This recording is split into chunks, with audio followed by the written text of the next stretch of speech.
إلا بالله العلي العظيم. بسم الله الرحمن الرحيم. الحمد لله الملك الحق المبين رب الشهداء والصديقين، والصلاة والسلام على سيد المرسلين وخاتم النبيين ورحمة للعالمين وشفيع المذنبين والمخاطب بطه وياسين أبي القاسم محمد وآله الطيبين الطاهرين المعصومين المظلومين المنتجبين الميامين الذين أذهب الله عنهم الرجس وطهرهم تطهيرا.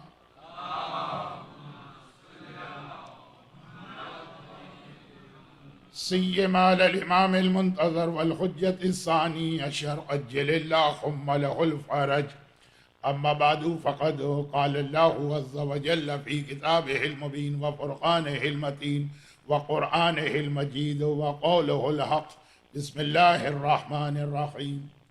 يا أيها الذين آمنوا استعينوا بالصبر والصلاة إن الله مع الصابرين. وقال ألم أعهد إليكم يا بني آدم أن لا تعبدوا الشيطان إنه لكم عدو مبين وأن اعبدوني هذا صراط مستقيم.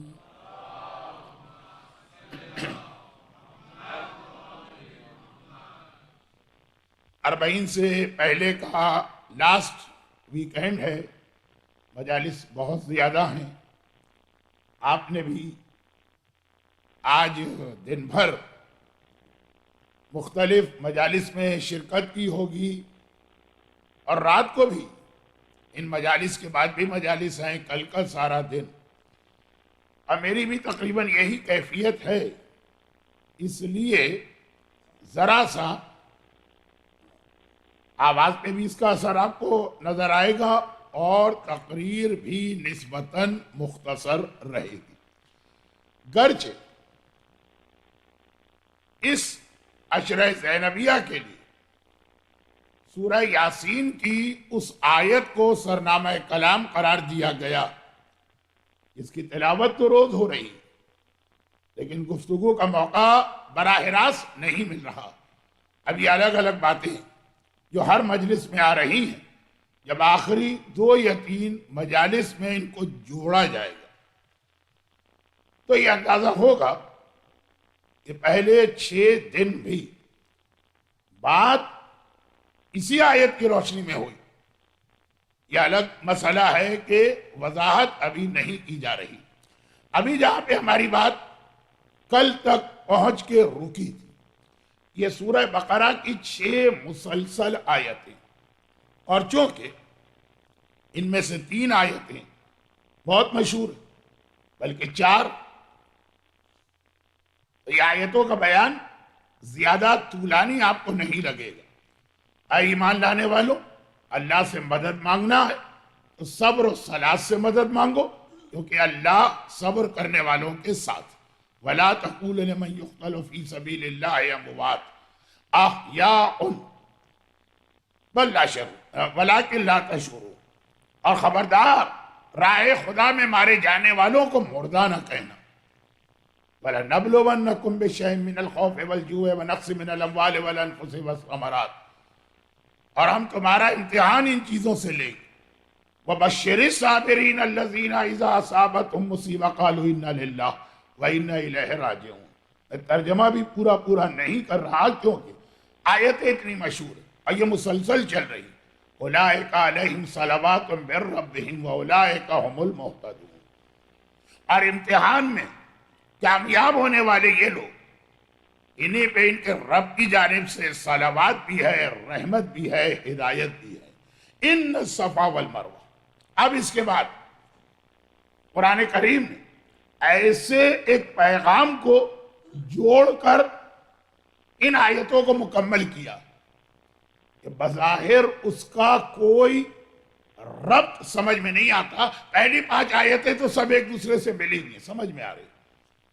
مدد اس طرح مانگو، اللہ اس طرح امتحان لے گا. بشر الصابرین، امتحان میں کامیاب ہونے والوں کے لیے یہ بشارت ہے، ان الصفا والمروۃ من شعائر اللہ من حج البیت او اعتمر فلا جناح علیہ ان یطوف بہما. اور یہی پہ آج آپ کو لانا ہے.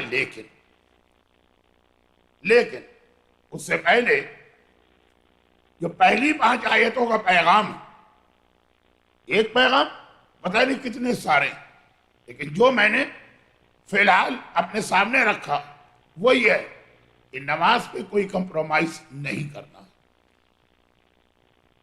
جو اللہ سے ہم مدد مانگ رہے ہیں اس کے لیے بھی قرآن نے شرط لگائی، ون وے ٹریفک نہیں چلے گا. اللہ تمہارا غلام نہیں ہے، اللہ تمہارا آقا ہے.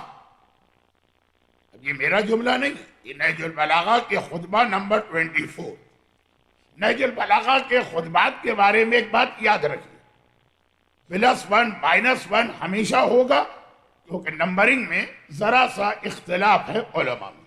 خیر، خطبہ نمبر 24 مولا کا کتنا مشہور جملہ ہے کہ میری سمجھ میں نہیں آتا. یعنی کہہ رہے ہیں کہ میں تمہارا امام ہوں یا تم میرے امام، مجھے تمہاری بات ماننا ہے کہ تمہیں میری بات ماننا. اتنے مشورے علی کو بھی دیے جاتے تھے، لیکن مشورہ مشورے کے انداز میں نہیں، مشورہ حکم کے انداز میں. مولا کو کہنا پڑا. لیکن اس سے پہلے، مولا سے پہلے، قرآن کریم نے سورہ بقرہ ہی کی روزے والی آیت، وہاں بھی یہی اصول بہت ہی واضح طور پہ بیان کیا. وَإِذَا سَأَلَكَ عِبَادِي عَنِّي فَإِنِّي قَرِيبٌ أُجِيبُ دَعْوَةَ الدَّاعِ إِذَا دَعَانِ فَلْيُؤْمِنُوا بِي وَلْيَسْتَجِيبُوا لِي. میرا بندہ جب مجھ سے دعا مانگتا میں بہت قریب فوراً اسے جواب دیتا ہوں، مگر اسے بھی تو میری بات پہ وَلْيَسْتَجِيبُوا لِي، اسے بھی تو میری آواز پہ جواب دینا چاہیے. وہ مجھے پکارے اور میں ہمیشہ جواب دوں، اور میں پکاروں وہ پلٹ کے توجہ بھی نہ دے کہ کون کہہ رہا ہے، کیا کہہ رہا ہے، کیوں کہہ رہا ہے. خدا بندہ، صحت، روزی، دشمنوں سے نجات، فلاں مسئلہ، فلاں مسئلہ، فلاں مسئلہ، پکارتے جا رہے ہو، وہ جواب دیتا جا رہا ہے. لیکن جب وہ کہہ رہا اقیم الصلاۃ، آتوا الزکاۃ، حج البیت، پلٹ کے آدمی توجہ بھی نہ دے. یا قرآن کا شکوہ فَلْيَسْتَجِيبُوا لِي وَلْيُؤْمِنُوا بِي، تم بھی میری آواز پہ لبیک کہو، تم بھی مجھے جواب دو. اور یہاں پر جو آیتوں کا تسلسل ہے، وَاسْتَعِینُوا بِالصَّبْرِ وَالصَّلَاةِ، یہ نماز قبولیت دعا کے لیے بہت اہم. اب میں اس پر اس وقت اس مجمع کے سامنے جو الحمدللہ اپنے چہروں سے بھی سارا کا سارا نمازی مجمع نظر آ رہا، اس موضوع پہ زیادہ وقت نہیں لگانا چاہتا کہ آپ کے نزدیک طے شدہ بات، آپ کو کوئی اختلاف نماز سے نہیں ہیں. لوگ اختلاف کرنے والے بھی، لیکن فی الحال میری مجلس میں جو مجمع تھا یہ اس کا مسئلہ نہیں. لیکن یاد دلانے کے لیے کہ جب پوچھا گیا معصوم سے کہ بندہ اللہ کے سب سے زیادہ قریب کب ہوتا، تو امام نے فرمایا حالت نماز میں. نماز معراج، عربی میں آج بھی معراج سیڑھی کو کہتے ہیں، سلم بھی کہتے ہیں، درجہ بھی کہتے ہیں، معراج بھی کہتے ہیں. سیڑھی جس کے ذریعے آدمی بلندی اختیار کرتا ہے یا اوپر جاتا. مشہور حدیث، نماز آپ کو قریب کرے، جتنا اللہ سے قریب ہوں گے اتنے جلدی، فطرت کی ایک عام بات کر رہا ہوں ورنہ اللہ تو ہے ہی قریب، اتنے جلدی اپنی بات وہاں تک پہنچا سکیں گے. اب یہ کینیڈا کی مثالیں نہیں، پاکستان کی مثالیں.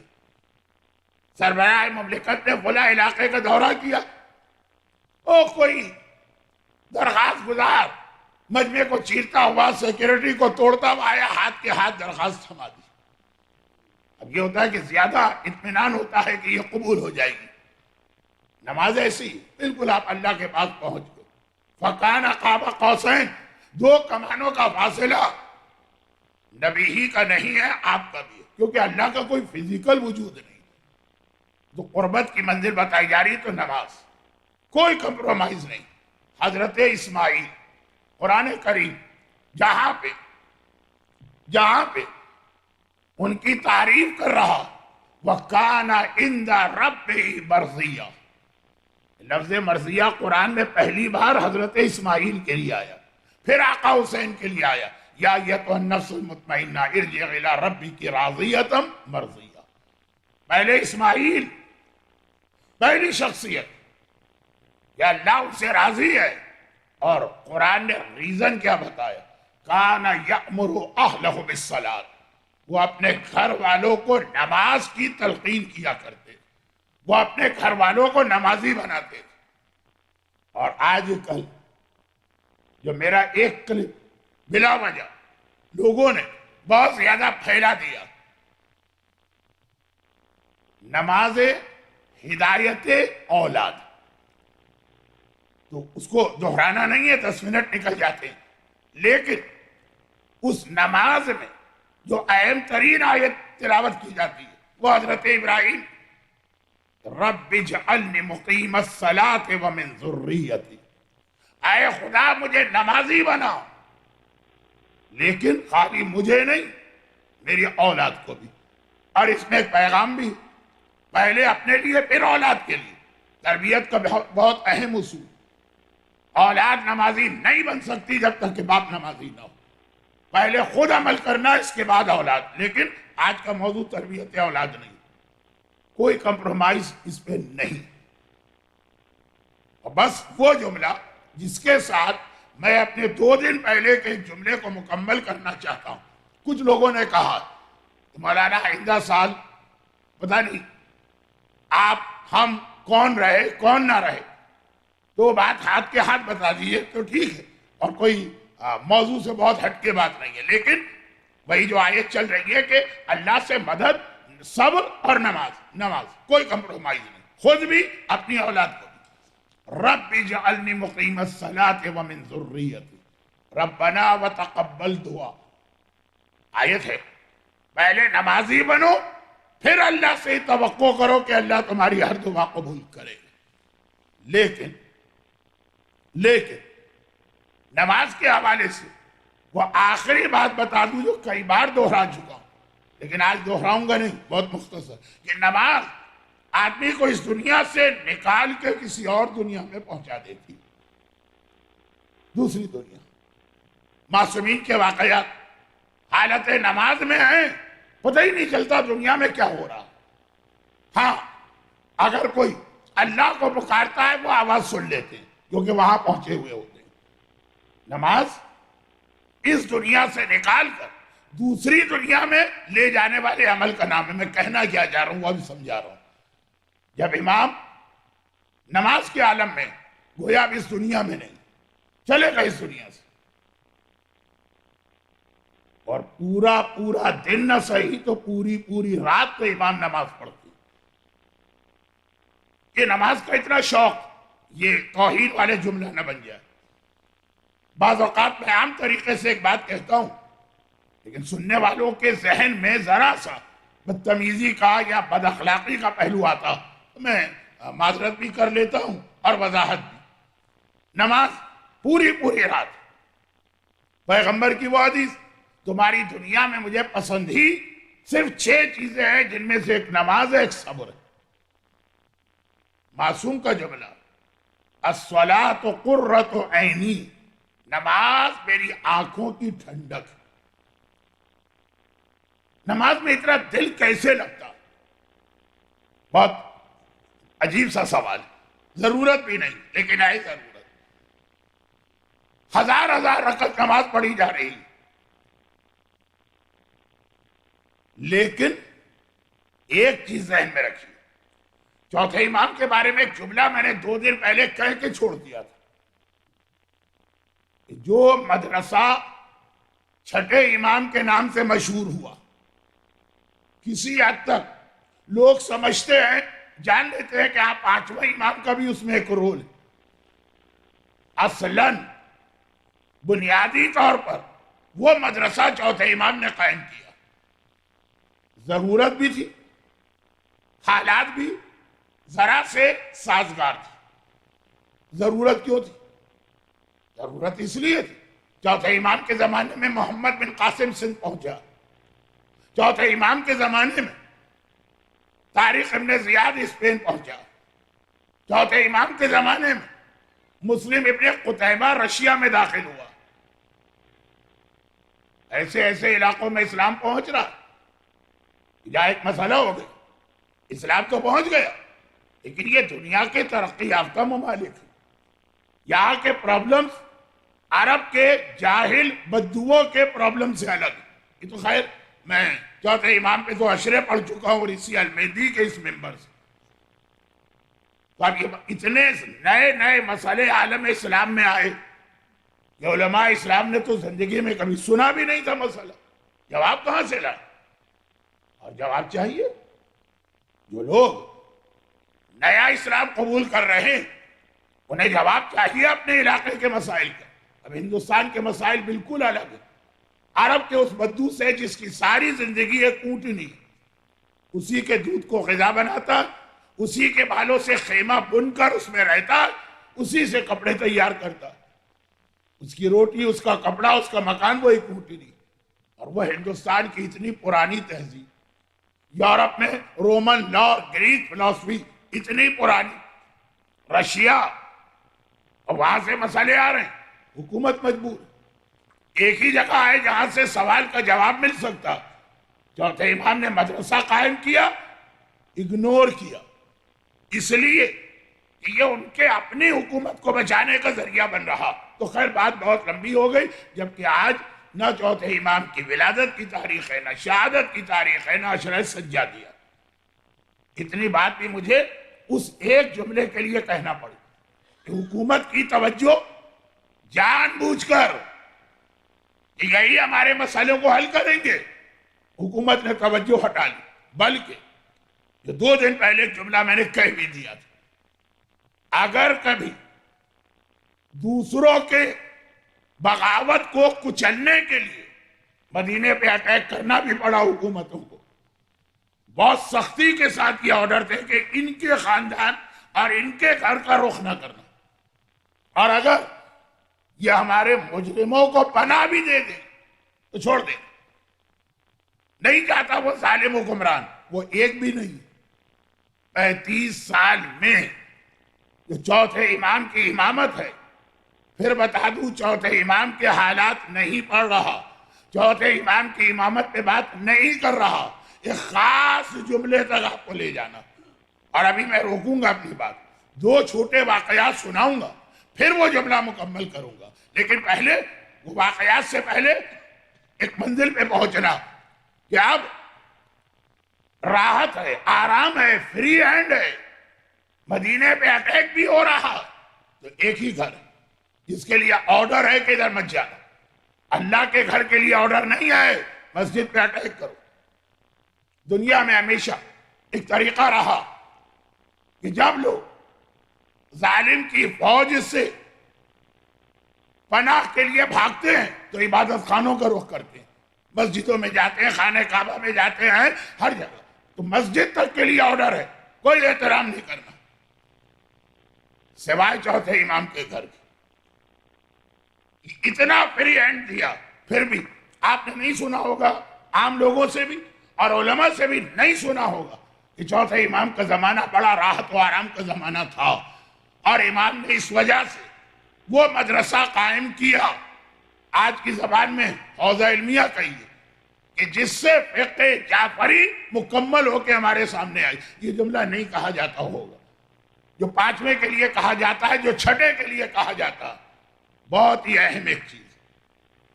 اور وہ کیا؟ 2 چھوٹے واقعات. اچھا، یہ واقعات جب میں اس کے اپنے موضوع پہ پڑھتا ہوں تو اتنے چھوٹے نہیں رہتے ہیں، 15 20 منٹ لگ جاتے ہیں. آج موضوع یہ نہیں ہے، تو صرف دلیل کے طور پہ آ رہے ہیں. ظالم، بدترین ظالم ہارون، 7ویں امام کو 14 سال قید میں رکھا، مگر ایک مسئلہ اس کے ساتھ ساتھ رہتا، جب امام کو قید میں ڈالتا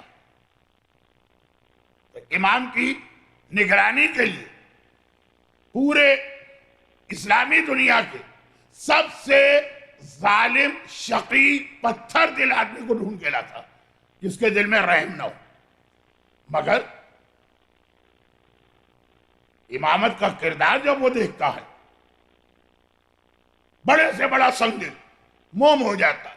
بدلنا پڑتا ہے. بھی باتیں اگر خود ساتویں امام کے حالات ہوتے تو میں تفصیل سے بتاتا اور بتا چکا ہوں اور بتاتا رہتا ہوں، لیکن بات یہاں پہ آج کسی اور دلیل کے لیے کی جا رہی ہے. ظالم سے ظالم. اب جب یہ ظالم امام کے قید خانے کے صبر کو دیکھتے ہیں، صبر، تو ایسا بدل جاتے ہیں. ان میں سے ہر ایک پھر اپنے حساب سے امام کو سہولتیں دینے کی کوشش کرتا. ساتویں امام کا ذکر ہوا اور قید کا ذکر ہوا، اس لیے میں رکتا ہوں یہاں پہ، اور ایک خصوصی دعا یہاں پہ رک کے ہمیں کرنا. آپ کو معلوم ہے آج کل پاکستان کے حالات، ہمارے کتنے بے گناہ نوجوان اور ہمارے کتنے قابل احترام علماء کرام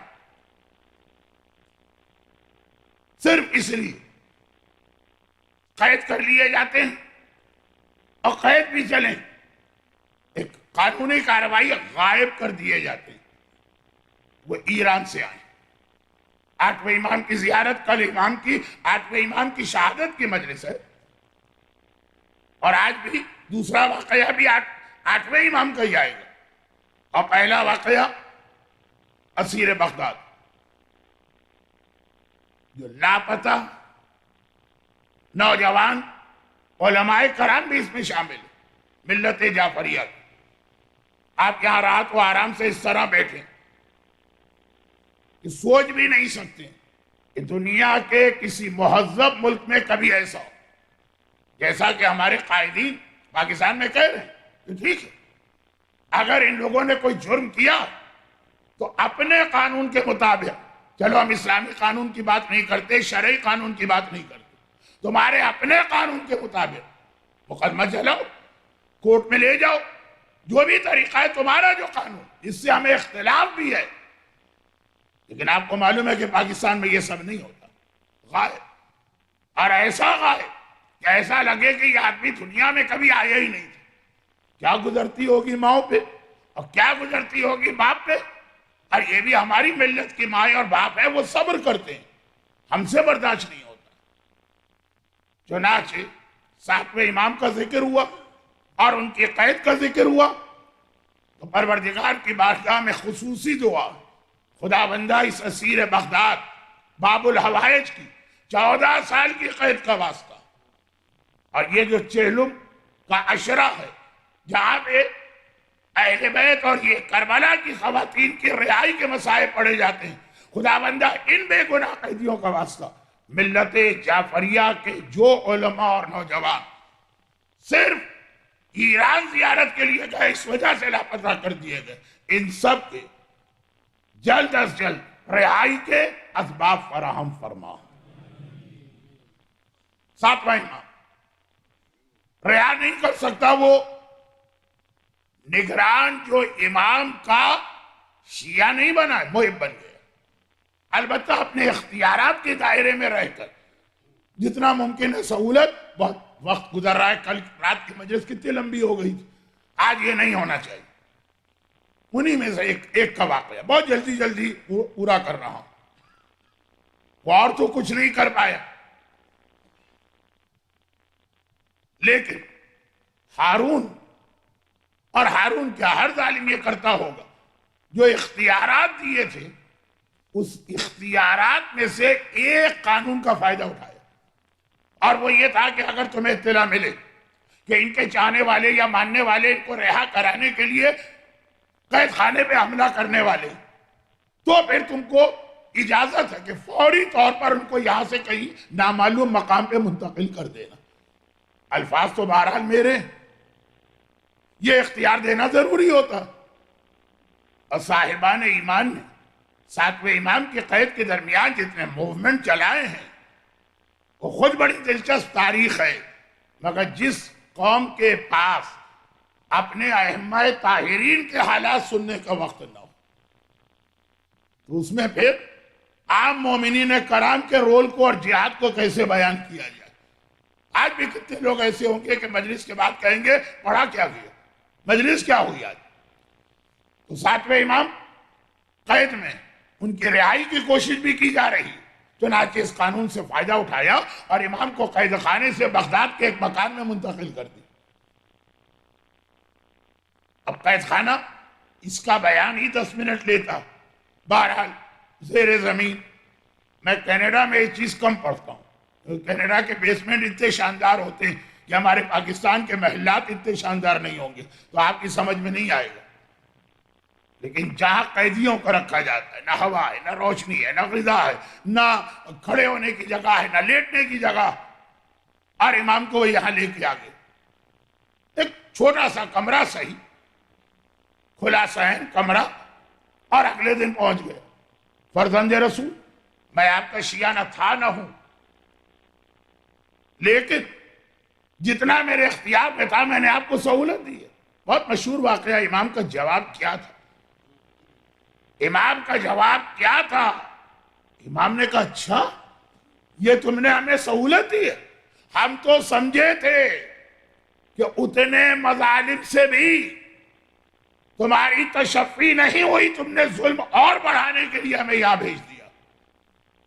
فرزند رسول، یہ خیال آپ کے ذہن میں کیسے آیا کہ یہاں میں نے بھیجا، یہ گویا ظلم بڑھا دیا؟ یہاں کیا ظلم ہے؟ وہ زمین کے اتنی گہرائی میں تہ خانہ تھا، نہ ہوا تھی نہ روشنی، یہاں ہوا ہے، روشنی ہے، کھلا صحن، دیواریں اتنی تنگ ہیں کہ پیر پھیلا کے آدمی لیٹ نہیں سکتا، سر اٹھا کے کھڑا نہیں ہو سکتا، یہاں آرام دہ کمرہ۔ مولا نے کہا کہ نہیں، اس سے زیادہ مجھے یہاں تکلیف۔ کیوں؟ چاروں طرف بغداد ہے، اس زمانے کا عروس البلاد، شہروں کی دلہن، کیا آج کا نیو یارک، کیا شکاگو، کیا ٹورنٹو، کیا پیرس، کیا ٹوکیو ہوگا، جو اس زمانے کا بغداد تھا۔ دولت کے انبار لگے ہوئے تھے، اور جہاں دولت آتی ہے وہاں علم آہد الیکم یا بنی آدم لا تعبدوا الشیطان، خدا کہتا رہے کہ شیطان کی عبادت نہ کرنا، جہاں دولت آتی ہے وہاں شیطان ہی کی عبادت شروع ہو جاتی ہے۔ چنانچہ پورا ماحول بے حیائی کا، پورا ماحول گناہوں کا، پورا ماحول حکم خدا کی اس مخالفت کا ہے جو بیشار حافی کے واقعے میں آپ پڑھ لیجیے۔ اب پڑھ کیا لیجیے، آپ نے پڑھا ہوگا وہ ماحول۔ امام نے کہا مسئلہ سنو، چاروں طرف سے گانے کی آواز آ رہی، یہ ہمارے لیے زیادہ تکلیف دہ ہے، اس سے تو وہ قید بہتر۔ اس قید میں امام کیا دعا بھی نہیں، تعریف پروردگار کرتے، الحمدللہ، ساری تعریفیں اس اللہ کی جس نے اپنی عبادت کے لیے ایک پرسکون جگہ مہیا کی۔ یہ قید، اور ایسی سخت قید، ساتویں امام کی قید کی تفصیل بتانے کی کوئی ضرورت ہے ممبر سے؟ ایک واقعہ، امام فرماتے ہیں ہوا نہ ملے، روشنی نہ ملے، غذا نہ ملے، لیٹنے کا موقع نہ ملے، کھڑے ہونے کا موقع نہ ملے، مگر ان حرام آوازوں سے بچ جاؤ۔ تحفۃ الرضویہ بہت مشہور ہے، کتاب ہے آٹھویں امام کے حالات پر، اس کا ایک چھوٹا سا واقعہ، ڈھیر ہے واقعات و روایات کا، بطور نمونہ میں نے یہ دو باتیں عرض کی۔ ہم یہ سمجھتے ہیں کہ آٹھویں امام کا روضہ ایران میں، تو ایران والوں کے لیے تو زیارت کوئی مسئلہ ہی نہیں، روضہ ان کے گھر میں۔ ایران کتنا بڑا ملک ہے، وہاں کے کتنے ایسے علاقے ہیں جہاں کے مومنین آٹھویں امام کی زیارت کے لیے اس سے زیادہ تڑپتے ہیں، جس آسانی سے آپ ٹورنٹو سے زیارت کر کے آ جاتے ہیں۔ جن لوگوں نے 29 سفر کی آٹھویں امام کے روضے کی مخصوصی کی. انہیں پتا کہ آنے والے زائرین جو ایران کے ایسے ایسے گاؤں سے آتے ہیں، اور یہ آج کی بات واقعہ ہے 300 سال پہلے. تو ایران میں کے ایک علاقے سے اگر کوئی زیارت کے لیے جائے تو وہ ایسا ہی ہے کہ جیسے آج کوئی ٹورنٹو سے ایران جائے. گھر والے بھی، شہر والے بھی. جب بات پھیلانے کا فائدہ نہیں. گیا ایک قافلہ، اور اس میں ایک ایسا شخص ہے جس کے بہت ہی قریبی دوست نے زیارت کے دوران، وہ یہ قریبی دوست وطن میں یہ زیارت کے لیے گیا. یہ زائرین کو یہ واقعات سنانا تھے، لیکن پہلی ہی مجلس میں مجھے موقع ملا، پھر وہ تو سب چلے گئے. خدا ان سب کو خیر و عافیت و سلامتی سے لے کے آئے. اس دفعہ وہ گئے، اگلی دفعہ ہم جا رہے ہوں گے انشاءاللہ. اس نے خواب دیکھا، خواب، اور کسی کو بتایا بھی نہیں. جب زیارت مکمل ہو گئی اور پتہ چلا کہ بھائی زائرین کا قافلہ واپس آ رہا، ہمارے شہر کے زائرین آ رہے ہیں، لوگوں نے استقبال کیا. پھر اپنے اپنے گھر گئے، ہر ایک مبارکباد دے رہا، گلے لگا رہا، ہاتھوں کو بوسہ دے رہا، مٹھائی جو اب بات میں اب فضول بات ہو گئی. اب میں پھیلا رہا ہوں بات کو. جب یہ سب لوگ چلے گئے، یہ بیٹھا رہا، یہ بیٹھا. اب وہ آدمی جو زیارت کر کے آیا بہت تھکا ہوا، اسے آرام چاہیے، اور یہ جانے کو تیار ہے. آخر بے غیرت بن کے کہا کہ بھائی میری جان چھوڑو، میں آرام کرنا چاہتا ہوں، کل ملیں گے.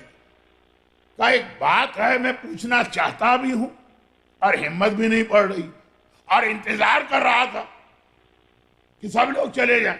اچھا کیا بات ہے، پوچھو. کہا یہ بتاؤ، جب تم امام کی سری کے پاس پہنچے تو کیا ہوا تھا؟ کچھ نہیں ہوا تھا، زیارت ہوئی تھی. کہا پھر میں نے یہ خواب کیسے دیکھا؟ کیا خواب؟ کہا میں نے دیکھا کہ تم آٹھویں امام کے روضے میں گئے، جہاں زری ہے وہاں خود امام بیٹھے، خود امام، اور تم ان کے سامنے گئے. جیسے ہی تم امام کے سامنے گئے، تم نے اپنے لباس میں سے ایک نیزہ نکالا اور امام کے سینے پہ مارا تو امام پیچھے گرے، امام سنبھلے. پھر تم امام کے دائیں طرف آئے اور یہی نیزے سے امام پہ حملہ کیا، امام پھر جھکے. پھر امام کی پشت پر آئے، یہ نیزہ امام کی پشت میں مارا، امام آگے جھکے، اور پھر بائیں طرف، اور میری آنکھ کھل گئی. اچھا اب میں اس بحث میں پڑے بغیر کہ جب کوئی آدمی خواب میں کسی معصوم کو دیکھے تو وہ خواب سچا ہوتا. اب یہ بحث میں پڑے بغیر یہ جو آج کل اتنے سارے اوٹ پٹانگ جھوٹے سچے واقعات ہو رہے ہیں کہ امام کو دیکھا اور امام کو دیکھا اور امام کو دیکھا، ان کو سچا تو مان نہیں سکتے. وہ ایک الگ مسئلہ ہے، ایک مجلس میں بہت ساری باتیں جمع نہیں ہوتی. بہرحال اب جو واقعے کا اختتام ہے، وہاں سے اور ایک گواہی ملی کہ خواب سچا تھا، اور اس نے خود امام کو دیکھا. جیسے ہی اس نے اپنی مختصر بات مکمل کی کہ میں نے یہ خواب دیکھا، ظاہر رونے لگا، کہنے لگا مجھے نہیں معلوم یہ اتنا بڑا گناہ ہے کیا. کہا کہ میں زیارت کے لیے گیا. اب اس وقت صرف خانہ کعبہ کے طواف میں یہ ماحول بنتا، لیکن اس وقت ہر زیارت میں یہی تھا کہ عورتیں اور مرد ایک ساتھ مل کے زیارت کرتے تھے. اب آپ کو معلوم ہے کہ وقت پھر ضائع ہو رہا ہے کہ اب عورتوں اور مردوں کو الگ الگ کیا گیا ہے، لیکن پہلے ایسا نہیں تھا. آپ ایسے بعض لوگوں نے پہلے بھی زیارتیں کی ہوگی، سب ساتھ زیارت کرتے تھے. بلکہ ایک الٹی بات ہو گئی. خانہ کعبہ کے طواف میں مجھے یاد ہے 60-70 سال پہلے عورتوں اور مردوں کو ایک ساتھ طواف کی اجازت نہیں تھی، جس کو بہت سے لوگ دلیل بناتے ہیں مکس گیدرنگ کی. آج کل یہ دلیل بہت پاپولر ہے. شادیوں میں مکس گیدرنگ کرو، برتھ ڈے کے فنکشن میں مکس گیدرنگ کرو، ہر موقع پہ مکس گیدرنگ کرو، کیوں؟ کہا کعبے میں بھی تو کرتے ہو۔ کعبہ ہی وہ جگہ تھی جہاں مکس گیدرنگ پہلے نہیں تھی، کربلا میں، مشہد میں، مسجد نبوی میں، ہر جگہ تھی۔ وہ کعبے میں ٹائمنگ تھے، دن مردوں کے لیے، رات عورتوں کے لیے۔ اب بات کہیں اور چلی جائے گی، حج، کعبہ موضوع چھڑ جائے اور میں ہوں تو پھر بہتا چلا جاتا ہوں۔ تو اب اس وقت کی بات ہے جب مشہد میں بھی لوگ ساتھ زیارت کرتے تھے، تو میں زیارت کر رہا تھا، ایک بہت ہی خوبصورت عورت میرے آگے جا رہی تھی، وہ رکی ذری امام کے سرانے، امام کے سینے کی طرف، میں بھی رکا، وہ زیارت کر رہی ہے، میں اس کے ہاتھ پہ ہاتھ رکھ کے اس کے بدن کو دبا رہا ہوں، بات کو بہت مختصر کرتا ہوں۔ اس نے غصے سے مجھے دیکھا اور آگے بڑھ گئی، اب میں اس کے پیچھے چل رہا ہوں، چاروں طرف یہی ہوا۔ پھر ہم نکل آئے حرم سے، وہ پتہ نہیں کون، میں کہاں، جو ایک دفعہ ملتا ہے دوبارہ ملتا بھی نہیں، مجھے نہیں معلوم تھا کہ نگاہ امامت میں میرا یہ عمل اتنا بڑا گناہ بنے گا کہ جیسے امام پر تیر سے حملہ کیا۔ گناہ ہے، لیکن اب یہ کہ ٹھیک ہے امام ذرا ناراض ہوں گے، غصے سے دیکھ لیں گے، اتنا بڑا گناہ۔ اب یہ واقعات کا نتیجہ میں کچھ اور نکالنا چاہتا ہوں، ایسے 10-12 اور واقعات ہیں، گھڑی کی سوئی بتاتی ہے رک جاؤ، میں رک گئے۔ اچھا یہ جو ہے، یہ اس کا خلاصہ، جس طرح سے امام پر کربلا سے پہلے حملے ہوئے مختلف معصومین پر، آقا حسن پہ 7 مرتبہ حملہ ہوا، تیر، تلوار، نیزے، زہر، یہی تو مظالم ہیں جس کی وجہ سے ہم کہتے ہیں کہ آرام کا زمانہ 5ویں اور 6ٹھے کا تھا، یہی مظالم کے باقی اماموں پہ ہوئے۔ امام کو جتنی اذیت اور جتنی تکلیف اس پر ہوتی ہے، اتنی ہی اذیت ہے اگر آپ امام کے سامنے گانا بجانا شروع کر دیں، اتنی ہی اذیت ہے اگر امام کے سامنے کوئی بے حجاب عورت پہنچ جائے، اتنی ہی اذیت ہے اگر امام کے سامنے کوئی شیو کرا کے حاضر ہو جائے، اتنی ہی اذیت ہے کہ اگر امام کی بارگاہ میں کوئی شراب کے نشے میں حاضری دے دے، اور اتنی ہی اذیت ہے، یہ والا جملہ جو ہے جو اب میں کہہ رہا ہوں، اس کے تو اتنے واقعات کہ پڑھنے لگوں تو پورا اشرا کم ہے۔ اتنی ہی اذیت ہے کہ اگر کوئی آدمی، اب شراب کی بات نہیں آ رہی، داڑھی کی بات نہیں آ رہی، حجاب کی بات نہیں آ رہی ہے، لیکن یہ بھی ایک مسئلہ، اتنی ہی اذیت ہے کہ اگر کوئی عورت و مرد غلط طریقے سے غسل کر کے خدمت امام میں پہنچا، ایک جانب ہمارا آپ کا عقیدہ ہے آیہ تطہیر کی روشنی میں کہ طہارت کی اعلیٰ ترین منزل پہ امام فائز، دوسری جانب آج بھی اپنی قوم میں دیکھ لی اسٹل ایسی عورتیں جنہیں واجب غسل کا صحیح طریقہ نہیں پتہ کر لیتی، اسٹل ایسے مرد ہیں۔ اب اس کا مطلب کیا ہوا کہ اگر آپ نے غلط غسل کیا تو آپ نجس ہیں، اور کہاں جا رہے ہیں؟ خدمت امام میں جا رہے ہیں۔ ایک طرف آیہ تطہیر کے آپ قائل ہیں، دوسری جانب نجاست کے ساتھ خدمت امام۔ اب مثلا نیل پالش کی مثال اتنی کامن کہ میں وقت کی کمی کی وجہ سے، ورنہ آپ کو معلوم کہ اگر میں وہ ٹیکنیکل غلطیاں بتانے لگوں کہ غسل کر کے بھی آپ نجس ہیں تو آج کی پوری مجلس کا وقت بھی ختم ہو جاتا اور مسئلہ پورا نہ ہوتا۔ ان جنرل بات یہ ہے وہ چیزیں۔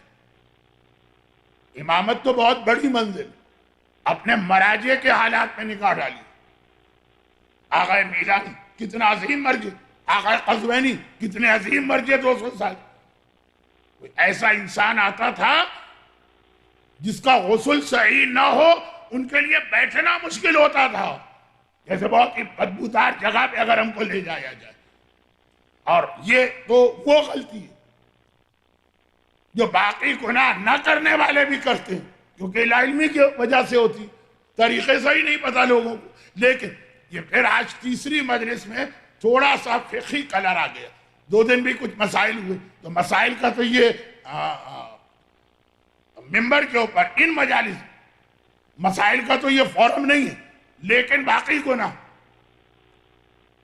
چوتھا امام ایسے زمانے میں تھا، پہلے کے معصومی اور 6ٹھے کے بعد کے معصومی، وہ ایسے زمانے میں تھے کہ تیر ہے، تلوار ہے، نیزے ہیں، زہر ہے، ہتھکڑیاں ہیں، بیڑیاں ہیں، قید ہے، چوتھا امام وہ تھا کہ جہاں یہ چیزیں شام سے آنے کے بعد نہیں، شام تک تو ٹھیک، اس کے بعد نہیں، لیکن شرابیں، گانے، مکس گیدرنگ ہے، گناہوں کا پروموشن ہے، باقاعدہ حکومت کی سرپرستی میں، تو راحت اور آرام کا زمانہ نظر آنے کے باوجود اسے راحت و آرام نہیں کہا جاتا، کیونکہ امام ہر وقت یہ محسوس کر رہے ہیں ان کے اوپر تیر سے حملہ ہو رہا، ان کو نیزے چبوئے جا رہے ہیں، انہیں کوڑے مارے جا رہے ہیں۔ کس چیز کا نام ہے؟ یہ جو گناہ امام کے سامنے کھلم کھلا ہو رہا ہے، امامت کے لیے بہت مشکل ہے برداشت کرنا۔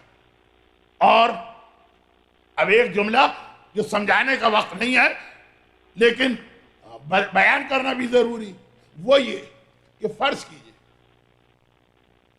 نہیں یہ مثال تو شاید اچھی نہیں ہے، سوچ رہا ہوں کہ 2 دن پہلے میں مراجع کے حالات بیان کرتے ہوئے ایک لفظ کہہ گیا، بعض لوگوں کو ناگوار گزرا، شاید وہ صحیح بھی تھے۔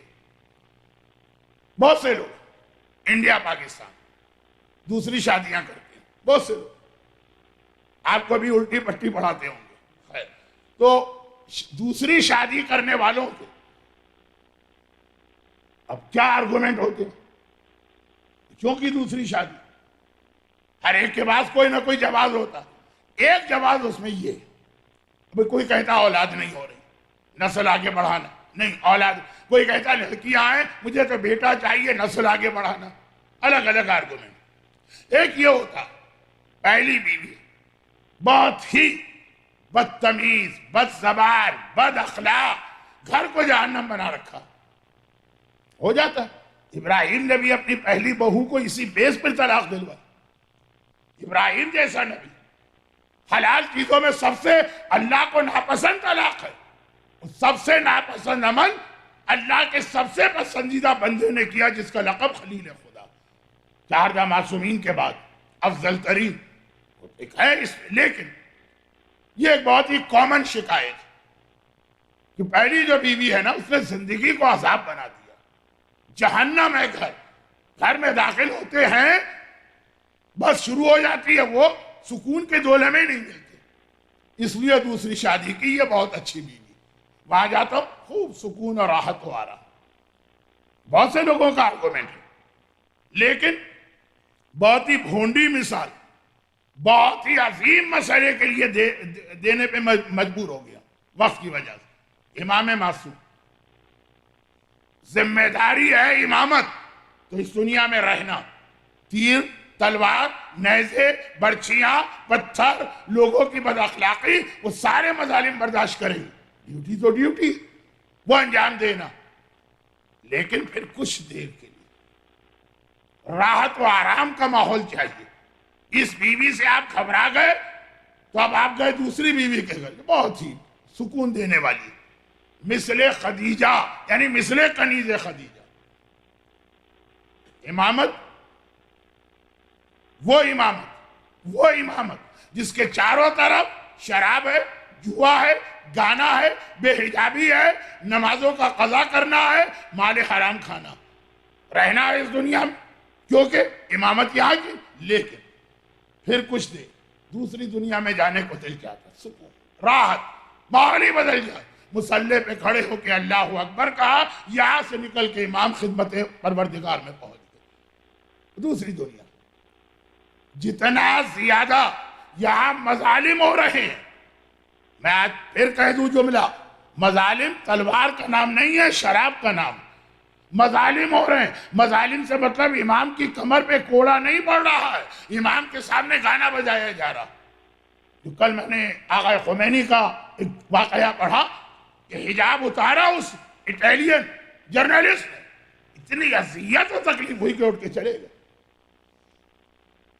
اب تو امامت، اب یہ مظالم جو ہو رہے ہیں، تھوڑا اس میں وقت ملتا ہے، جہاں اللہ نے امامت کی ذمہ داری کہا کہ آپ آرام کا وقت، وہ چلے گئے دوسری دنیا، جہاں ان میں سے کوئی چیز نہیں۔ تو اتنا دل لگتا ہے امام کا نماز میں، اتنا مزہ آتا ہے، لفظ مزہ یاد رکھیے، نماز مزیدار چیز ہے اگر آدمی حقیقت نماز کو سمجھ لے، کہ ایسا امام کا اس دنیا میں آنے کو دل ہی نہ چاہے، جہاں آدمی کو راحت و آرام مل رہا ہے وہاں سے کیسے آئے گا؟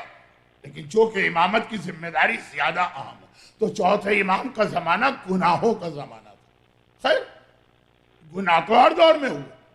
چوتھے امام کے زمانے میں گورنمنٹ کے پروموشن کے ساتھ میڈیا گناہوں کو پھیلا رہا تھا جو آج کا ماحول بن رہا. تو امام فرماتے ہیں کہ میں اپنے بزرگوں سے کم مشکلات کے زمانے میں نہیں ہوں. مجھے ایسا ہی لگ رہا ہے ہر لمحے تیر و تلوار میرے اوپر مارے جا رہے ہیں. اب یہاں پہ ایک جملہ ایسا کہہ دوں جس پر میری بات مکمل ہو جائے, کل اس کو دہرانے کی ضرورت نہیں ہوگی. وہ یہ ہے کہ اللہ کے پاس پہنچ گئے امام, سارے مظالم سے ایک طرح بچ گئے. لفظ بھی اچھا نہیں ہے, بچنا نہیں, توہین ہے امام, سارے مظالم یہاں رہ گئے. مگر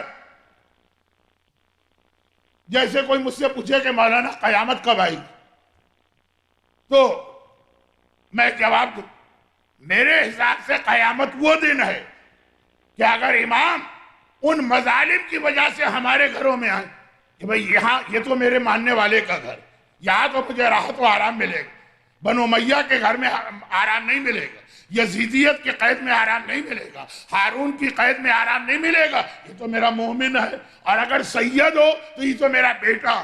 اور امام آ کر کہیں کہ یہاں تو مجھے ہارون جیسی قید کی سختی محسوس ہو رہی ہے, بلکہ اس سے بھی خطرناک جملہ کہ بھائی اس سے تو اچھا ہے کہ مجھے ہارون کی جیل میں پہنچا دو. کیا اس کے علاوہ بھی کوئی قیامت کہ ہمارے گھر میں آ کر امام یہ محسوس کریں کہ ہارون کی قید اس سے بہتر؟ امام گانے چل رہے, فلمیں دیکھی جا رہی, یعنی حرام. اب ہر جگہ تو یہ لفظ کہنے کی ضرورت نہیں. نمازیں قضا کی جا رہی, غیبتیں ہو رہی, حق مارے جا رہے ہیں, حرام کھایا جا رہا ہے, حرام استعمال ہو رہا ہے, حرام کا ماحول بنا ہوا. امام کہیں گے اس سے تو مجھے ہارون کی قید بہتر لگ رہی. چوتھے امام اسی لیے دنیاوی اعتبار سے پانچویں اور چھٹے جیسے ماحول میں رہے, مگر پانچویں اور چھٹے کے بارے میں تمام مورخین نے لکھ دیا کہ بہت اچھا زمانہ تھا, چوتھے کے بارے میں نہیں لکھا. اچھا اگر کربلا کی وجہ سے نہیں لکھا ہوتا الگ بات تھی, کربلا کے بعد کے حوالے سے بھی لکھا تو کیا تکلیف چوتھے امام کو تھی؟ وہ یہ تھی لیکن قرآن کریم میں آخر میں اس کا سولوشن بتایا. کوئی حل بھی تو ہونا چاہیے نا ان چیزوں کا. اسلام پرانے زمانے کی بوڑھیوں کی طرح تو ہے نہیں کہ کوسنے دے کے آگے بڑھ جائے, کوئی حل بھی ہو. یہ ماحول, یہ گھر, یہ مومن کی زندگی آخر ایسی کیسے بنے کہ امام کو ہارون کی قید اور مومن کے گھر کا فرق واضح ہو جائے. قرآن نے جو اشارہ کیا بس آج بھی اشارہ ہی ہوگا کیونکہ تقریباً مجلس کا وقت پورا ہو چکا. کل جیسی غلطی نہیں کرنا, مجھے میرے اوپر بھی بہت بوجھ پڑا اور آپ کے اوپر بھی, لیکن اشارہ. اب دیکھیے بات چل رہی ہے صبر, نماز, اللہ امتحان لے گا, خوف, بھوک, پیاس اور مال, جان, اولاد, انا للہ کا ہو بشارت. اور ابھی بات چل رہی ہے, ختم نہیں ہوئی ہے. اور قرآن نے کہا صفا اور مروہ اللہ کی نشانیاں. اسی میں ذرا ربط دیکھیے کہ آخر ربط ہے کیا. وَلَنَبْلُوَنَّكُمْ بِشَيْءٍ مِّنَ الْخَوْفِ وَالْجُوعِ وَنَقْصٍ مِّنَ الْأَمْوَالِ وَالْأَنفُسِ وَالثَّمَرَاتِ, اس سے ملی بھی آیت ہے. آپ میں سے جس نے حج یا عمرہ کیا یہ آیت کان میں گونج رہی ہوگی. دنیا بھر کے قافلے جب صفا اور مروہ میں چلتے ہیں تو یہ آیت پڑھتے ہوئے چلتے ہیں, ان الصفا والمروہ من شعائر اللہ ومن حج البیت او اعتمر فلا جناح علیہ ان یطوف بہما. اتنی بار یہ آیت آپ سنیں گے حج اور عمرے میں کہ صفا اور مروہ اللہ کی نشانی. جو حج یا عمرہ کرے تو ان دونوں کے بیچ میں چلے. ربط کیا ہے اس کا اپنے سے پہلے کی آیت؟ کوئی کہے گا کہ نہیں پہلے تو نہیں, بعد کی آیت میں ربط ہوگا. بعد میں تو موضوع ہی بدل گیا, بالکل الگ بات شروع ہو گئی. کیا اس کے اندر پیغام؟ چھوٹی سی فقہی بات کہہ دوں اور اس کے بعد بہت ہی مبہم سا پیغام بتا دوں, وضاحت بعد میں ہوتی رہے گی. حج اور عمرے میں اہم ترین چیز صفا اور مروہ کی صحیح، اہم ترین۔ حج غلط ہوتے ہیں صفا مروہ کی وجہ سے، عمرے غلط ہوتے ہیں سب۔ اب مسئلہ صرف اس وقت جو لیٹسٹ سچویشن ہے اور 10 سال پہلے جو سچویشن تھی اور 15 سال پہلے، یہ لاسٹ 15 ایئرز میں جو حرم کے ایکسٹینشن میں 3 مرحلے آئے۔ 15 سال پہلے خانہ کعبہ غائب،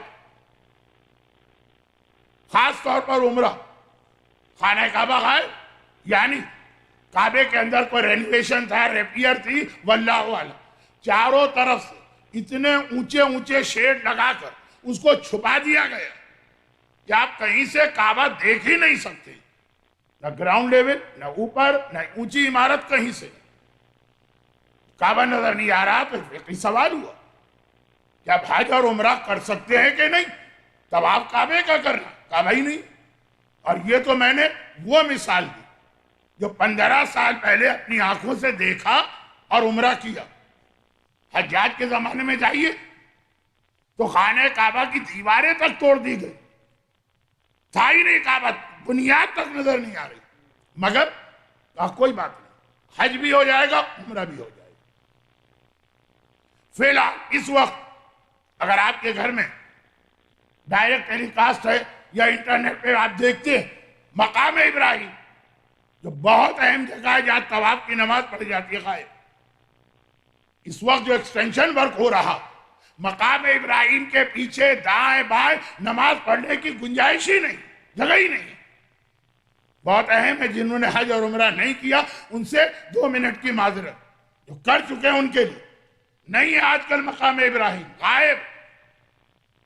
وہاں کی نماز کے بغیر حج عمرہ مکمل نہیں۔ لیکن نہیں، پھر کہا آج بھی آیت اللہ سیستانی کا اور رہبر معظم کا فتویٰ دیکھا میں نے، کہا کہ ٹھیک اگر وہ غائب ہے، نظر نہ آنا اور اس کے بعد اتنی دور تک اس کو چھپا لینا، نماز کی جگہ ہی نہیں، تو کہا خیر پھر مجبوری ہے، مسجد میں کہیں بھی 2 رکعت نماز پڑھ لو، کہیں بھی، واجب طواف کی، سنت طواف کی تو ویسے ہی اجازت ہے، کہیں بھی پڑھ سکتے۔ لیکن 10 سال پہلے جب صفا اور مروہ کو ڈبل کیا جا رہا تھا، آج ڈبل ہے، تو صفا مروہ غائب ہو گیا تھا، یعنی چھپا دیا تھا اسے۔ اس وقت فتویٰ آیا کہ عمرہ اور حج کرنا جائز ہی نہیں، جب تک کہ صفا اور مروہ دوبارہ نہ کھلے عمرہ کر ہی نہیں سکتے ہو، اور اگر کرو تو دولہا بن کے بیٹھنا پڑے گا، چوتھی کا دولہا جو بولا بھی نہیں کرتا۔ یعنی احرام پہن کے عمرہ شروع کر دیا، اب روک لینا، صفا مروہ ہی نہیں، تو ختم نہیں کر سکتے۔ کب تک؟ جب تک کہ صفا اور مروہ نہ کھلے۔ 3 مہینے بعد کھلا تھا، 3 مہینے بیٹھے رہو احرام کے اندر، عمرہ تم نے کیوں شروع کیا؟ پہلے سے منع کیا جا رہا تھا لیکن شروع کر دیا، تو عمرے کو کینسل بھی نہیں کر سکتے۔ 3 مہینے، 4 مہینے سوائے اس کے بہت زحمت ہو، تو پھر کیا عمرہ قربان کرو، عمرہ ہوگا نہیں، جانور ذبح کرو، احرام اتارو، وہ کرو جو رسول اللہ نے صلح حدیبیہ میں کیا، وہاں بھی یہی تھا، احرام پہن کے آئے تھے، عمرہ کرنا ہے، مکے والوں نے کہا ہم تو نہیں کرنے دیں گے عمرہ، نہیں کرنے دی۔ ایک سلوشن آخر میں نکلا، لیکن وہ سلوشن کیا تھا؟ عمرہ نہیں ہوا۔ تو صفا مروہ اگر غائب ہو جائے، اور غائب کو میں واضح کیا کہ ہو چکا ہے اور میرے سامنے ہوا اور میرے بڑھاپے میں ہوا، تو آپ کہیں گے مولانا اگر آپ کے بچپنے میں ہوا ہے تو کوئی ابراہیم وغیرہ ہی کا زمانہ ہوگا، آپ کا بچپنا تو آپ کی باتوں سے بھی لگتا نہیں، ابھی میرے سامنے بڑھاپے میں تینوں چیزیں غائب ہوئی ہیں باری باری، ایک ساتھ نہیں۔ کعبہ غائب ہوا اور کوئی بات نہیں، بلکہ اگر کوئی خوجے بھائی ہیں ہمارے تو کوئی باندھا نہیں، حج بھی ہو سکتا ہے، عمرہ بھی ہو سکتا ہے بغیر کعبے کے۔ مقام ابراہیم آج غائب ہے اور کوئی بات نہیں، کھاٹ سے احرام پہنو، پہلے سے پتا ہے کہ مقام ابراہیم نہیں، پھر بھی احرام پہنو، عمرہ ہو جائے گا۔ لیکن صفا مروہ اگر غائب ہو گیا، اسی لیے قرآن نے کعبے اور مقام ابراہیم کی تعریف کی ہے، یہ لفظ نہیں کہا ہے کہ وہ اللہ کی نشانی، یہ صفا مروہ کے لیے کہا۔ اور اس پیغام پر وہ جو میری 2 دن کی گفتگو ہے وہ مکمل کی ہے، لیکن میرا آج کا موضوع صفا مروہ کی فضیلت نہیں تھی۔ ربط کیا ہے؟ ربط یہ ہے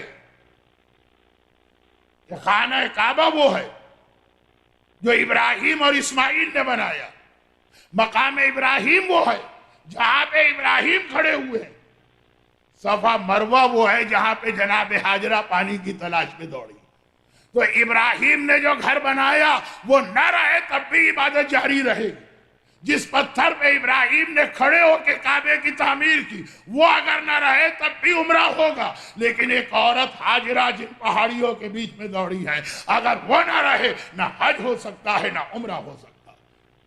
ہاجرہ معصومہ ہے؟ نہیں۔ ہاجرہ نبی ہے؟ نہیں۔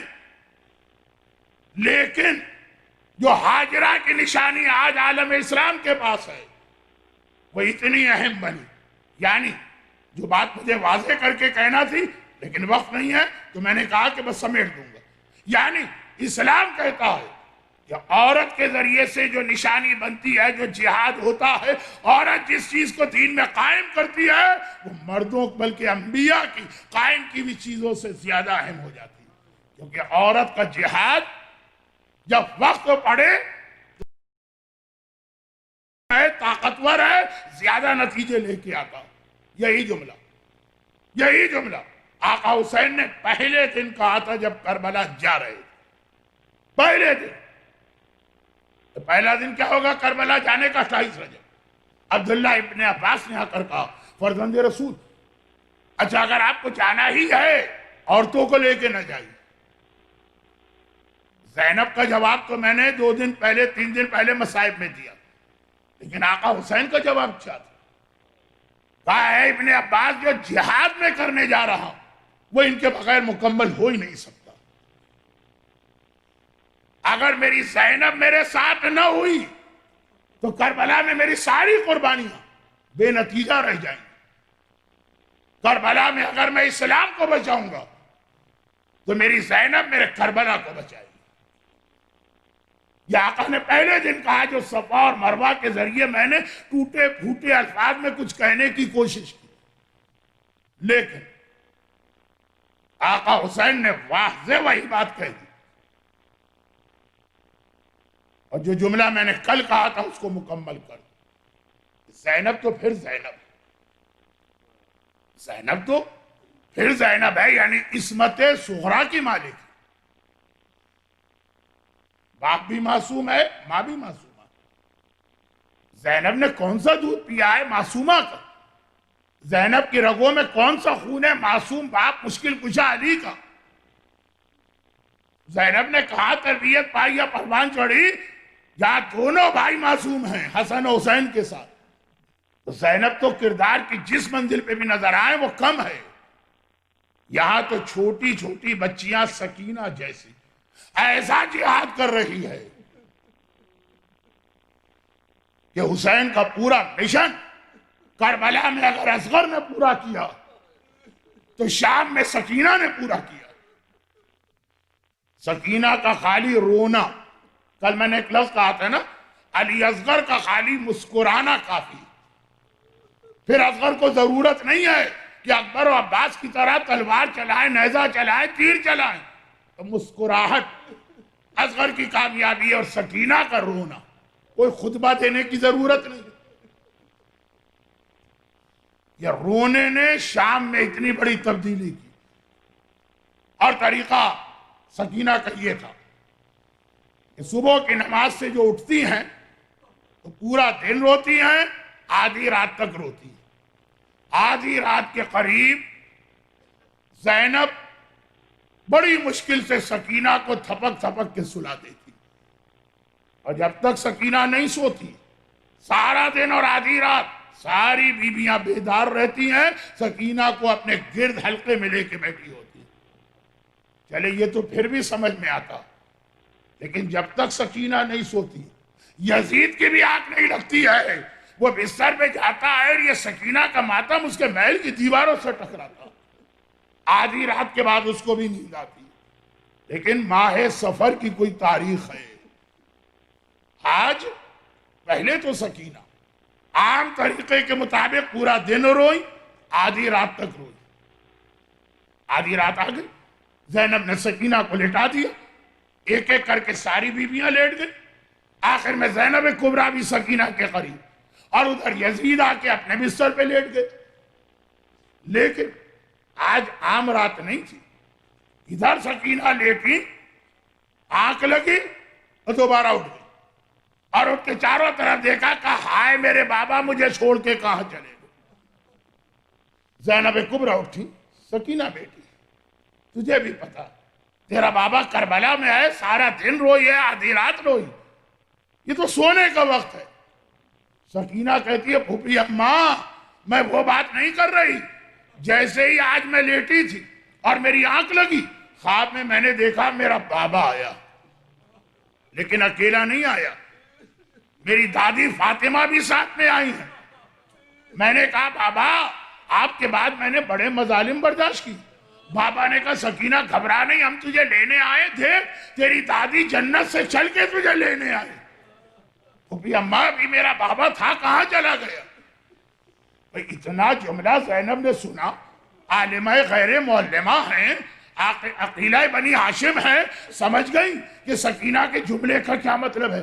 آواز دی، اے کلثوم، اے رقیہ، اے کبریٰ، اے رباب، اے فروا، اے لیلا، ذرا جلدی سے بیدار ہو جاؤ، سنو تو میری بچی کیا کہہ رہی ہے. ساری بیویاں اٹھ گئی، سکینہ کا جملہ سنا، سب سمجھ گئی سکینہ ہمیں چھوڑ کے جانے والی ہے. ایک بار زندان شام میں کربلا کا نہیں، سکینہ کا ماتم شروع ہو گیا، اور یہ آواز یزید کے محل کی دیواروں سے ٹکرا گئی. گھبرا کے وہ بستر پہ بیٹھ گئے. کہا کہ آج کیا مجھے آدھی رات کے بعد بھی آرام نہیں ملے گا؟ یہ بچی کیوں رو رہی ہے؟ غلام کنیز ڈرتے ڈرتے سامنے آ گئے. کہا کہ ہمیں کیا پتا. کنیزوں سے کہا جاؤ جا کے اس بچی کو خاموش کراؤ، آدھی رات تک تو میں جاگتا رہا کہ ابھی بھی جاگوں گا. کنیزوں نے ہاتھ جوڑ دی. کہا کہ اے حاکم ہر حکم پہ عمل کر سکتے، اس پہ عمل نہیں کر سکتے. کیوں؟ کہا کیسے عمل کرے؟ اگر بچی کو مارتے ہیں وہ اور روتی ہے، چچا عباس ذرا آ کے دیکھ تیری سکینہ پہ کیا گزر رہی، کیسے خاموش کرا، اور اس کا ماتم بڑھ جاتا. یزید نے گھبرا کے کہا تو پھر مجھے نیند کیسے آئے؟ کوئی کنیز صاحب اولاد تھی. کہا کہ اے حاکم ایک طریقہ سمجھ میں آ رہا، یہ بار بار کہہ رہی ہے ہائے میرا بابا، ہائے میرا بابا، ہائے میرا بابا. تیرے خزانے میں اس کے باپ کا کٹا سر ہے نا، وہ سر بھجوا دے، شاید اسے دیکھ کر اس کو تشفی اور تسلی ہو. زینب کبریٰ خاندان اہل بیت کی خواتین سکینہ کو گھیرے میں لے کے بیٹھی. سکینہ کا ماتم ہو رہا. ایک بار سکینہ کھڑی ہوئی اور قید خانے کے دروازے کی جانب جانے لگی. زینب نے گھبرا کے کہا سکینہ کہاں جا رہی؟ کہا پھوپھی اماں مجھے بابا کی خوشبو آ رہی ہے، میرا بابا آ رہا. زینب نے پلٹ کے دیکھا، دروازہ کھلا، کنیزیں ایک تشت لے کر آئیں جس پہ کپڑا پڑا ہوا، اور زینب کبریٰ کے سامنے یہ تشت لا کے رکھ دیا. زینب نے حیران ہو کے پوچھا یہ آدھی رات کو کیا آیا؟ کنیزوں نے کہا حاکم نے یہ بھجوایا ہے. زینب نے وہ کپڑا ہٹایا اور ایک بار دیکھا زینب کی نگاہوں کے سامنے حسین کا کٹا سر تشت میں نظر آ رہا.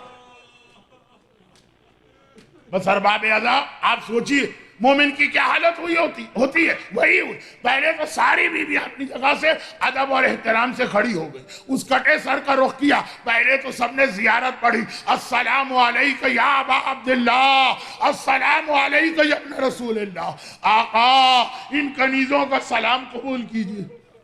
اور اس کے بعد زینب آگے بڑھی، بھائی کا کٹا سر لیا، ننھی سکینہ کی گود میں رکھا. لے سکینہ بابا بابا کر رہی تھی، تیرا بابا آ گیا.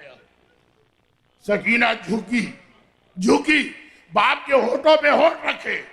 مورخ نے لکھا کہ آج منظر الٹا ہو گیا. ہمیشہ حسین جھک کے بچی کے ہونٹوں کا بوسہ لیتے تھے، آج بچی جھک کے باپ کا بوسہ لے رہی اور کہہ رہی ہے بابا ذرا دیکھ تیری سکینہ کے رخسار پہ تماچوں کے نشان، تیری سکینہ کے کانوں میں جمع ہوا خون.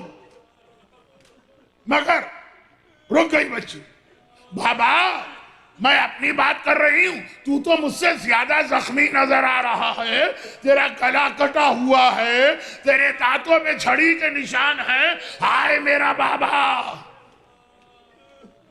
اور ایک بار زینب نے دیکھا سکینہ خاموش, اب کوئی آواز نہیں آ رہی. زینب گھبرا گئی. سجاد بیٹا ذرا دیکھ میری بچی کو کیا ہوا ہے. خدا کسی جوان بھائی کو چھوٹی بہن کی یہ حالت نہ دیکھا. میرا مظلوم آقا آگے بڑھتا, ایک بار ننھی بہن کا ہاتھ تھامتا ہے اور پلٹ کے کہتا ہے, پھوپھی اماں انا للہ و انا الیہ راجعون. میری بہن مجھے چھوڑ کے بابا کے پاس چلی گئی. بات مختصر کروں, غسالہ کو بلایا گیا, اس بچی کو غسل دینا. وہ پردے کے پیچھے لے کے گئی اور چیخیں مارتی بھی باہر آئی. اے بیویوں, اس بچی پہ تم نے کتنا ظلم کیا. میں نے غسل کے لیے کرتا اتارا تو سارا بدن سر سے پیر تک زخموں سے چور نظر آ رہی ہے بچی. اور ایک بار غسل تو مل گیا مگر محمد کے نواسی کو کفن نہ ملا. جلے ہوئے کرتے میں سکینہ کو دفن کیا گیا ہے, وہی کرتا جو شام غریبہ آخری خیمے کی آگ میں جلا تھا. جلے ہوئے کرتے میں, لہو بھرے ہوئے کرتے میں سجاد ننھی بہن کا لاشا لے کے چلے, جو کائنات کا مالک ہے, آج اپنی بہن کے لیے کفن کا انتظام نہ کر پایا. مگر یہ سارے مصائب اب تک سجاد نے اکیلے برداشت کیے. جیسے ہی قبر کے قریب گئے اور ننھی بہن کو قبر میں اتارنا چاہا, بس ایک بار سجاد کے کان میں اپنی دادی کی آواز آئی. فاطمہ کہہ رہی ہے, سجاد بیٹا یہ بہت بڑا امتحان ہے, تیری دادی تیری مدد کو آ رہی ہے, لا میری امانت کو میرے حوالے کر. اجرکم اللہ. خداوندہ میرے مظلوم آقا سید الساجدین کا اس امتحان کا واسطہ, ننھی سکینہ کے مصائب کا واسطہ, جو مومنین اور مومنات واقعاً آج گریہ کر رہے ہیں, ان کو دنیا اور آخرت کی ہر پریشانی سے محفوظ فرما, ان کی ساری حاجتیں پوری فرما. غم حسین کے سوا ہمیں اور کوئی غم نہ ملے. خداوندہ اہل بیت کا سارا گھرانہ قید سے رہا ہوا, لیکن سکینہ قید سے رہا نہ ہو سکی. سکینہ کی اس قید کا واسطہ ہماری قوم کے بے گناہ اسیروں اور جو لاپتہ ہیں, ان سب کے جلد از جلد اپنے گھر والوں تک واپس پہنچنے کے اسباب فراہم فرما. دنیا بھر کے مظلوم شیعان حیدر کرار کی مدد فرما. ظہور امام میں تعجیل فرما. ربنا تقبل منا انک انت السمیع العلیم. ماتم حسین.